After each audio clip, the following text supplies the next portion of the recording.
And this isn't a parachute, all right? But, ladies and gentlemen, that is so true. And you know what we forget as well? The government did not step in one little bit to help those students who had to pay their bloody rent all the time they weren't getting education. So just remember that as well. Please welcome our next speaker from the Centre think tank, the director, TorrinWilkins. Oh, he's behind me. It is fantastic. Thank you, Mike. Thank you very much for that lovely welcome. So today, I want to do something a little different.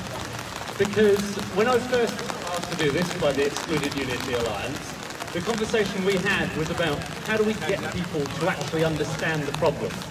You see, because we've had Twitter bombs, we've had videos, we've had TV appearances, newspapers, all of it.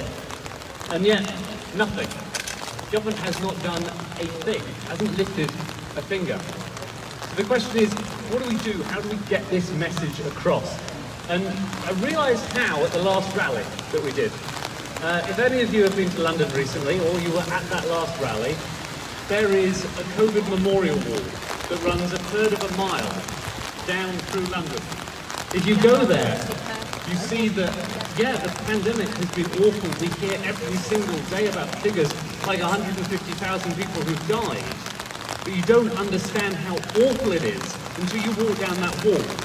Because when you walk down that wall, you see people's names, you realise that those people who've died, they are grandparents, they are parents, and suddenly it hits home that that number is not just a number anymore. So our figures, we predict that about 6 million people have been excluded, tops. Now if you look at that and you were to make the same kind of wall, it would be 13 miles in length. Just imagine a trip down that wall, all the way down, looking at each and every heart with people's names on them, and realising the numbers and the scale. Because that's what we're dealing with here, is not something small, it is not just a headline figure. It is an enormous number of people, each with their own individual stories. Another example was, obviously, we're here in Liverpool today. It's 12 times the size of Liverpool. 12 times everyone you walk past today, everyone who lives here, it is 12 times. The other one is Wales. Now I spent a few years in Wales and realised that it's an enormous country, and yet it doesn't even come close. Scotland. Well, in Scotland, 5.5 million people, still not quite there. Even some European countries like Cyprus, nowhere close. And that really hits home that actually 6 million is an enormous number, but as I said, it doesn't get past the fact that there are so many people with so many individual stories. And in some ways through that pandemic, I've been lucky enough to speak to those people. I've spoken to about 100 people who have been excluded. And in those stories, you hear stories about their mental health, suffering because they haven't got any money. The fact that they are drowning in debt, that they simply cannot pay their way, that they've fallen through universal credit and aren't able to support themselves, and in a lot of cases, they are just struggling to put food on the table day by day. And that really hits home because you suddenly realise that each of those people, each of them have their own story, they've gone through something different. And I think really it was a real sign of how bad things have gone.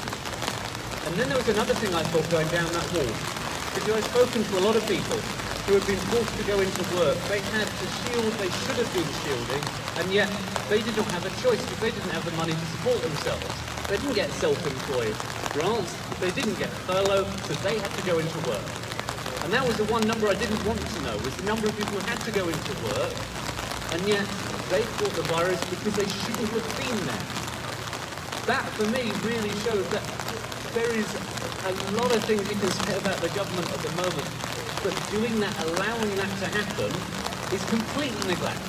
And then, of course, you have those 25 people who sadly took their own lives because of this. That really shows the scale of this, all the way from that 6 million people, all the way down to those 25. And I think that, for me, was really the moment that I started to realise the absolute scale of this crisis. And of course, we've had so many plans put forward now. In Northern Ireland, they have working plans, same as in Wales. They have plans that are working in place, including more people, and the government has done nothing about it. You had TIGS, you had the Directors' Income Support Scheme by Rebecca Seeley-Harris. Nothing. The government spoke but did absolutely nothing. We came up with plans, dozens of plans, that will include millions of people in these schemes, and the government again did nothing. They have sat by and just let it all happen. And in some ways that's where I think there's another perspective on it, which is about the economic argument. Because at the end of the day, this will damage the economy. It's going to damage the economy, it's going to hit tax revenue, and it's going to hit public services. If we do it now, I think we can see it more like an investment.